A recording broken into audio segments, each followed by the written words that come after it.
Yangdu abound မအောင်မြင်နိုင်သည်ကိုဖြစ်ရပါလို့ဤသမန္တာသံဃာရေသူအတ္တရာကိသံတို့ဒေဝတာသာဓမ္မမူရာသသနာကိသမောကတံဓမ္မသောတာကာလောယမတန္တာဓမ္မသောတာကာလောယမတန္တာဓမ္မသောတာကာလောယမတန္တာနမောတတ္တဝါဒောရာဂယံသမ္ဗုဒ္ဓံနမောတတ္တဝါဒောရာဂယံသမ္ဗုဒ္ဓံနမောတတ္တဝါဒောရာဂယံသမ္ဗုဒ္ဓံယတာရိဘဘောသောယကဒေဝတတေတိပိသနံယံမိဒေဝလူလောကသောရတေတိဝမတ္တတိသောလူကသုတိသောသဗ္ဗကေတိနမတ္တတိဒေဝဝါတိပုရိယပြေယတနာပါရေ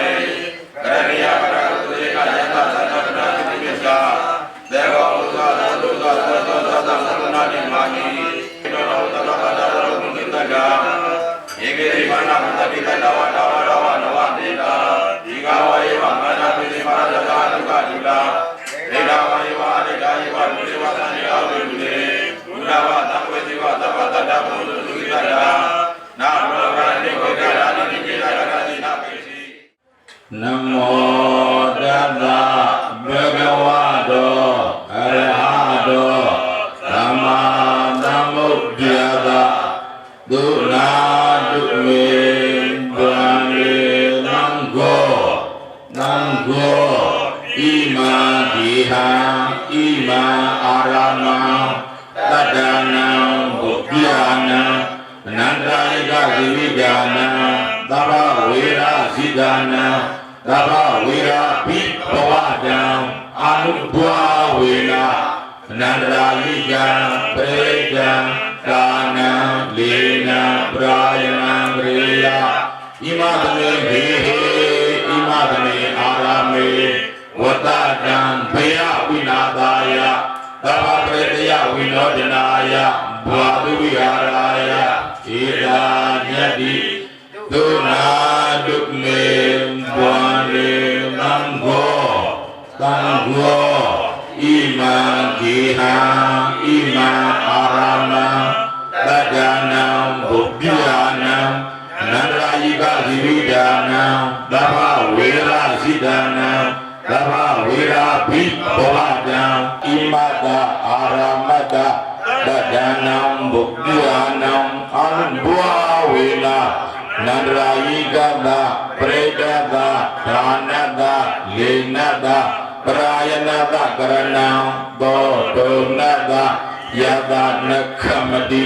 နန္ဒရာယိကံပရိဒံဒါနံလေနံပရာယနံကရောတိဣမသမေဒေဟေဣမသမေအာရမေဝတ္တတံဘေယဝိနာသာယသဗ္ဗပရိတယဝိနောဒနာယဘာဒုဝိဟာရာယယတာယတမတောခမတိဧနတပရာယနတကရဏံသောတုနတယတနခမတိသောဘာဒေယဓာတိယံပိဒေကံမချံဝရာမိဒုနာတုမေဘဝလေသံဃောသံဃောဣမံဂေဟံ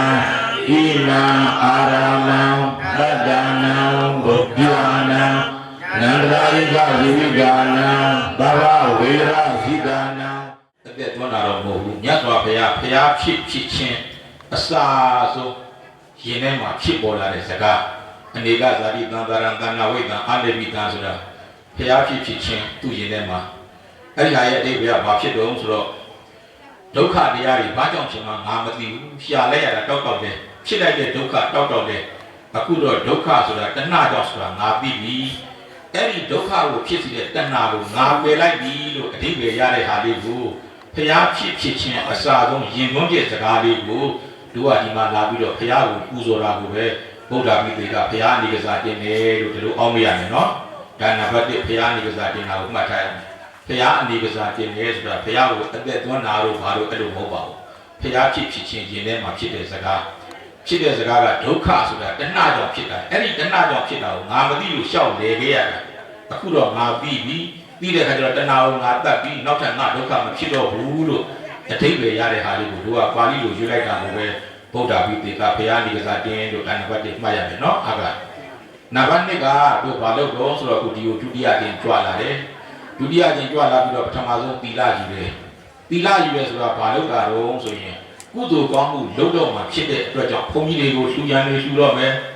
စသည်အပြင်အဲ့ဒီကုသိုလ်ကောင်းမှုတွေလုပ်တော့မှဖြစ်တဲ့အတွက်ကြောင့်လူကိုအတန်ရှင်းဆုံးဖြစ်အောင်ရေချိုးပလိုက်တာကိုသီလယူတယ်လို့မှတ်ရတယ်နော်မင်းမအရင်တော့ဆဲခဲ့တာဆူခဲ့တာတတ်ခဲ့တာခိုးခဲ့တာစသည်အပြင်မကောင်းတာတွေရှိတယ်မကောင်းတာတွေပါနေတယ်ကြီးတွေရှိနေတယ်ဆိုရင်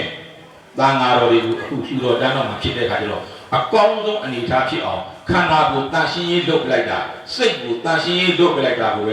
သီလယူတယ်လို့အဲ့လိုမှတ်ရမယ်တော့ပါပြီလားအကျော်တန်ရှင်းသွားပြီသမီးရောတန်ရှင်းသွားပြီပေါ့နော်အားလုံးတန်ရှင်းအောင်သီလယူလိုက်ကြတယ်ဒါနံပါတ်1သီလယူလို့တယ်နံပါတ်3ကဘာလို့တော့ဆိုတော့ဘုန်းကြီးတွေပြေးရွှေ့ဖတ်တယ်ပေါ့နော်ဘုန်းကြီးတွေပြေးရွှေ့ဖတ်တယ်ဆိုတော့ဒီအိမ်ဒီဝိုင်းဒီချမ်းဒီနေရာဒီဥပ္ပစာတွေမှာဘေးအပေါင်းညာပေါင်းအန္တရာယ်အပေါင်းတွေမကြရောက်ဖို့ပရိတ်ဆိုတဲ့အရန်တားလုပ်လိုက်တယ်နောက်ပြီးတော့ဒီမှာရှိတဲ့တင်ဆောင်တာဝိုင်းဆောင်တာစပြမြင်အဲ့ဒီမမြင်ရတဲ့ပုံကိုယ်ရောမြင်ရတဲ့ပုံကိုယ်ရောအားလုံးကိုမေတ္တာပို့လိုက်တော့မေတ္တာပို့ပြီးရွှေ့လိုက်တာနော်ဒါအရန်တာရန်တို့နိမိတ်တန်ကြတော့တို့ဒီမှာမကောင်းတာတွေမကြရအောင်တားမြစ်လိုက်တယ်ဒါပြီးရွှေ့လိုက်တာလို့မှတ်မယ်နော်နံပါတ်3နံပါတ်4ကဘာလို့တော့ဆိုတော့ကမ္မဝါပတ်ကြတယ်အနန္တရာယိကကမ္မဝါအန္တရာယ်တွေခင်းအောင်လို့တတ္တနာဗုဒ္ဓနာအာနုဘာဝေနဖျားခုနှစ်စုရဲ့အမိတ်နဲ့ဒီအိမ်ဒီဝိုင်းဒီချမ်းဒီနေရာတွေမှာမကောင်းတဲ့အန္တရာယ်တွေကင်းပါစေခြင်းအကျိုးငါဆိုတာတန်ခါအမိတ်ဖျားခုနှစ်စုရဲ့အမိတ်နဲ့တို့မကောင်းမှုတွေနှင်ထုတ်ပြီးသွားပြီလို့ဒီလိုသဘောပေါက်ရမယ်နော်နှင်ထုတ်ပြီးသွားပြီအခုလုပ်တဲ့အလုပ်ကဘာလုပ်တာတော့ဆိုတော့အိမ်သစ်တဲ့ပေါ့နော်အိမ်သက်မင်္ဂလာလုပ်လိုက်တာအိမ်သက်မင်္ဂလာကဘာကြောင့်လုပ်တာတော့ဆိုရင်အန္တရာယ်ပြအောင်လို့ဒီလိုလေးသဘောပေါက်ရမယ်နော်ဘာကြောင့်အိမ်သက်မင်္ဂလာလုပ်တာတော့ဆိုရင်အန္တရာယ်ပြအောင်လို့ဟုတ်ပြီအဲ့လိုဆိုရင်ဒီလိုလုပ်ရင်အန္တရာယ်ကကင်းရောလားလို့မိကုံလေးတစ်ခုလည်းတက်လာတယ်ဘုန်းကြီးကအန္တရာယ်ကို3မျိုးလောက်ခွဲထားလိုက်တယ်အာကအန္တရာယ်3မျိုးခွဲထားတယ်နံပါတ်1ကသဘာဝအန္တရာယ်နံပါတ်2ကကိုယ်လုံးအန္တရာယ်နံပါတ်3ကစိတ်ကစားအန္တရာယ်ဆိုပြီးတော့ဘုန်းကြီးကအန္တရာယ်ကို3ပိုင်းပိုင်းနေတယ်နော်သဘာဝအန္တရာယ်ဆိုတာမင်းရေကြီးတာတွေဘိုးခေါင်းတာတွေရွေရောက်လို့နေပူတာတွေဒါသဘာဝအန္တရာယ်ပဲဟုတ်လားအဲ့ဒီသဘာဝအန္တရာယ်ကိုငါတို့ကပရိတ်ရွက်ကံဝါဖတ်တော့ပြောင်းနိုင်မှာလားမပြောင်းနိုင်ဘူးနော်အဲသဘာဝအန္တရာယ်ဘုန်းကြီးတွေကငါတို့အရင်တော့ဟိုငငယ်တော့ဗာမအူမှာပထမ်းဝဲလုပ်တယ်ပထမ်းဝဲလုပ်တော့ငါတို့ကျောင်းကပထမ်းတွေရွက်နေတာဘုန်းကြီးတွေဆုံးကပ်ဖို့ရွာထဲမှာကြက်ဥကြတော့မိရထားတော့လို့နော်မိထားတော့ဘုန်းကြီးတွေကပထမ်းဝဲရွက်နေရွာထဲမိတော့တဲ့ခါကျတော့ပထမ်းကပဲမစွမ်းတယ်လို့ပေါ့ဒီနော်အဲ့ဒီအန္တရာယ်မျိုးကျတော့ဘာအန္တရာယ်လို့ပြောမလို့ဆိုကိုလုံးအန္တရာယ်ပေါ့ခုနပြောတဲ့ရေကြီးတာတွေမိုးခေါင်တာတွေပူတာတွေချမ်းတာတွေကသဘာဝတရားတွေတို့ကမ္မဝါနဲ့တားလို့ရချင်မှရမှာနော်ရချင်လည်းရမယ်ရချင်မှလည်းရမယ်မသိကြဘူးနောက်တစ်ခါကျတော့သဘာဝအန္တရာယ်ပြီးတော့ကိုလုံးအန္တရာယ်တဲ့ကိုလုံးလို့ဖြစ်လာတဲ့အန္တရာယ်လည်းပဲငါတို့ပရိတ်ဒီကမ္မဝါတွေမထားမိနိုင်ဘူးဥပမာတစ်ခုမင်းအရက်တော့လို့ဘူးခါတာငါကမ္မဝါဖတ်လို့လည်းဘူးပြောင်းတယ်နော်ကမ္မဝါနဲ့ခေါင်းရရင်တော့အမှုတော့ဖြစ်ပြောင်းဟုတ်တယ်မလားအဲ့ဒါကကိုလုံးအန္တရာယ်မင်းပစ္စည်းတွေကိုအပြင်သွားလို့မယုံမသေးနဲ့ကိုပစ္စည်းတွေအိမ်ဘောက်ကပြစ်ထားလိုက်လို့တခိုးခိုးတာလေအဲ့ဒါကိုပေါ်စားလို့အန္တရာယ်ပဲမဟုတ်လားအဲ့ဒီအန္တရာယ်လည်းငါတို့ကမ္မဝါဖတ်လို့ပြောင်းရနိုင်မှာမလားတခိုးမကာကွယ်နိုင်ဘူးကိုအိမ်ကိုလုံးကျွမ်းတယ်ဖျောင်းနိုင်နေထွန်းတယ်အမွှေးတိုင်းနေပူဇော်တယ်အောက်ကအသားကြောင့်လေးတွေရှိလို့ရှိရင်တို့ကပကံလေးခံပါဆိုတာကိုယ့်အသိနဲ့ကိုလုပ်ရမယ်နော်ဖျောင်းနိုင်ထွန်းလို့တကားဘောက်ပေါ်သွားပြီးတော့မိအန္တရာယ်ဖြစ်တာတို့တားနိုင်မှာမလားမတားနိုင်ဘူးအဲ့ဒါဘာဖြစ်တာလဲကိုလုံးအန္တရာယ်ဟုတ်တယ်နော်အရှိဘကအိမ်ကိုဆဲလို့အနောက်ဘကအိမ်ကိုဆဲလို့မြောက်ဘကအိမ်ကိုဆဲလို့အဲ့ဒီလိုဆဲလိုက်တဲ့ကြောင့်ညာဖြစ်တာလေကိုဆဲလို့ဖြစ်တာလို့ဒါနဲ့ကိုလုံးအန္တရာယ်ပဲနော်ဒါကြောင့်သဘာဝအန္တရာယ်ကိုငါတို့တားနိုင်မှာမဟုတ်ဘူးကိုမကောင်းတာလို့ကိုမကောင်းတာဖြစ်တဲ့အန္တရာယ်လည်းပဲကိုပေါ့စားလို့တကိုးဝင်တဲ့အန္တရာယ်လည်းငါတို့မတားနိုင်ဘူးဟုတ်တယ်နော်တို့ကဘယ်လိုအန္တရာယ်ကိုတားမလဲဆိုတော့စိတ်တစအန္တရာယ်စိတ်လူနဲ့ကိုယ်နဲ့စိတ်မှာခြောက်ခြားတတ်တဲ့အန္တရာယ်ဒီအိမ်ဒီဝိုင်းဒီနေရာဒီဌာနမှာမမြင်ရတဲ့ပုံကိုယ်တွေခြောက်ခြားစီတတ်တဲ့ပုံကိုယ်တွေလူကိုအန္တရာယ်ပြီးတတ်တဲ့ပုံကိုယ်တွေအဲ့လိုပုံကိုယ်တွေရှိရင်တော့ငါတို့ကဘုရားကုဏစုအမိန်နဲ့ပရိတ်နဲ့ရွတ်ဖတ်ခဲ့တဲ့အတွက်ကြောင့်အဲ့ဒီစိတ်တစအန္တရာယ်တွေတော့ငါတို့တားနိုင်တယ်လို့ဒီလိုလေးသဘောပေါက်မယ်နော်သန္တရာဤဟူသောဘုစင်းရဲ့မှဘုရားဘာယာခြင်းအကျိုးငါ၎င်းဒီအိမ်ဒီဝိုင်းဒီချမ်းဒီရွာဒီဥပ္ပစာတို့၌ဒီအပေါင်းအကျိုးငါ၎င်းကောင်းတာလို့ရင်ကောင်းသူဖြစ်မှာမကောင်းတာလို့ရင်မကောင်းသူဖြစ်မှာယုံကြည်သောကံဤအကျိုးတို့ကိုယုံကြည်ပါ၍ယနေ့ယခုဒီတဲ့မင်္ဂလာပြုလုပ်ရာသတ်ဆွမ်းသမျှပြုလန်းကြပါကုန်၏အရှဒါနပြု ပြုလုပ်ကြပါကုန်၏အရှင်ဘုရားဘုမတပါအရှင်ဘုရားတို့ရှေ့တော်မောက်၌ငါးပါးသီလအာယုစုများကိုနာယူမှတ်သားပါ၏ဘုမတပါအရှင်ဘုရားတို့ရုပ်ဖတ်အပ်သောဘုရားကမဝါရှိဟုသောစကားဧဘာကမ္မာညတာဘာဟုသောစကားတို့ကိုဘယ်သောအခါမှမပြောဆိုရ၍ရကုန်သောနတ်မြတ်နာကောင်းနာအပေါင်းတို့အားရှင်းပြီးစွာအဓိကထား၍အမြအမြပြေဝေငါပါ၏အမြ